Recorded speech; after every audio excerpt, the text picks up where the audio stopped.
guys, I thought I'd take you on a quick walk around tour of the Subaru Legacy GT Spec B Wagon, which I've had for about a month now.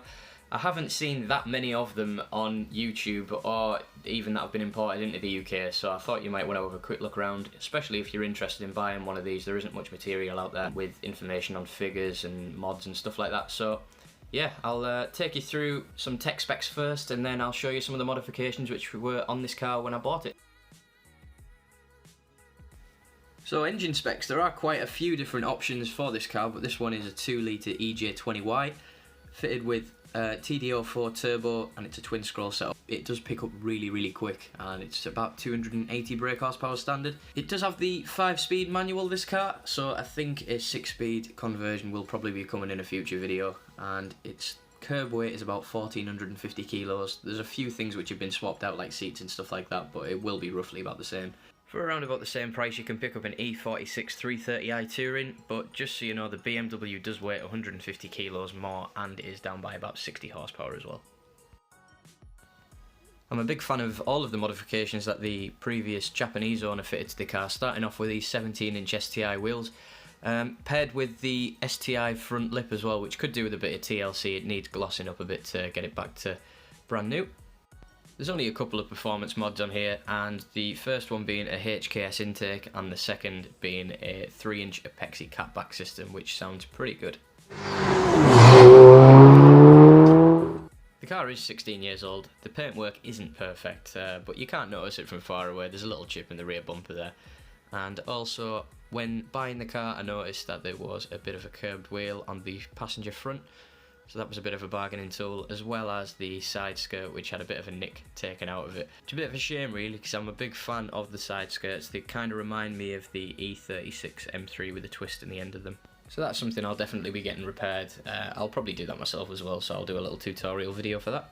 Also, I don't know who made the side skirts and the rear bumper, so if you do know, could you please let me know in the comments below. After giving the car a full service and also wax oil in the underside of the car, the only thing that was left to do was to sand down and clear coat the front headlights. It was the only thing that was letting it down aesthetically, and they've came up pretty much as good as new, which is great. Now, with this being the Wagon, you'll probably want to see how much space you get in the back of one of these things. It's the biggest boot I've ever had on any car, but if you pull the levers on either side of the boot, you can actually drop the back seats down completely flat. Then if you want to, you can remove the retractable parcel shelf bar which sits across there, and you can fit absolutely anything in the back of there.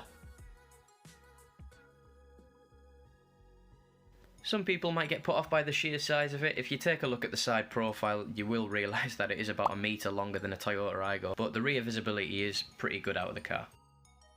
Now, the interior is probably where the most changes are going to happen during my ownership with this car.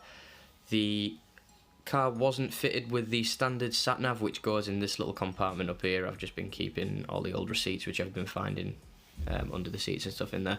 So I'll probably put the phone mount, which I've got on the side of the head unit there, up into the little compartment, and then swap out the upgraded Macintosh head unit for probably a double din with a sat-nav, and then change out some of the speakers as well, because they're blown. When I strip the door cards down to replace the speakers, I'll probably replace the door handles as well. They're looking a bit weathered, and the dashboard has a few little cracks in there as well, which I might be able to address. But for a 16-year-old car, overall I'm really impressed with the interior. There's a little seal on the back door which needs to get changed as well when I get round to that. One of the other things that I noticed on the exterior of the car when buying it were these sort of full-length wind deflectors. Now, I'm not sure if these are an aftermarket part or if they're something which have been fitted from factory, but the ones that I have seen have had these fitted on, and they're not particularly effective, but they look quite nice, so I'll be keeping them on anyway.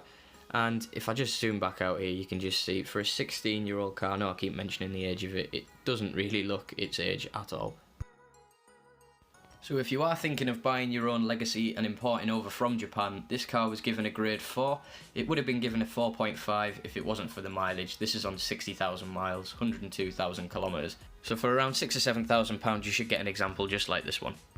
Anyway, it's time for me to wrap it up. I'll catch you in the next one. See ya, bye!